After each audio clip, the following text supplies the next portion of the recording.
Hello, in this video we're going to discuss an example for a beta emission. So for example, the potassium isotope represented by the symbol K with a subscript of 19, superscript of 40 decays by emitting a beta particle.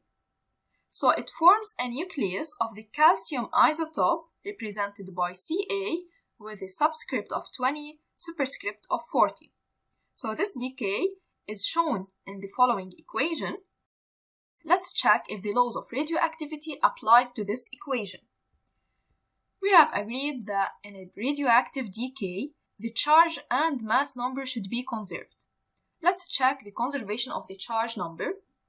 So before the decay, the charge number is 19, and after the decay, the charge number is equal to the charge number of calcium added to the charge number of the beta particle. So it's equal to 20 minus 1, it's equal to 20 added to minus 1, which is the charge number of the beta particle, gives an answer of 19. So this indicates that the charge number before the decay is equal to the charge number after the decay. This confirms the law of conservation of the charge number. Let's check the law of conservation of the mass number. So the mass number before the decay is equal to the mass number of potassium isotope, which is equal to 40, and the mass number after the decay is equal to the mass number of the calcium isotope added to the mass number of the beta particle.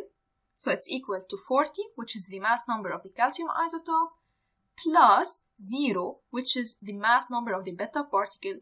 This gives an answer of 40. Therefore, the mass number is conserved in this radioactive decay. So, we have confirmed that during the beta particle emission, the atomic number of the nucleus goes up by 1. So, the atomic number of the calcium, which is equal to the charge number, is equal to 19. It increases by 1 to give 20, which is the charge or atomic number of the calcium isotope. And this indicates that the charge of the nucleus is increased. However, the mass number is unchanged, and this is reflected by the constant mass number between the calcium and the potassium isotopes. They both have 40 as a mass number. Hence, the mass of this nucleus is unchanged. That's all. Thanks for watching.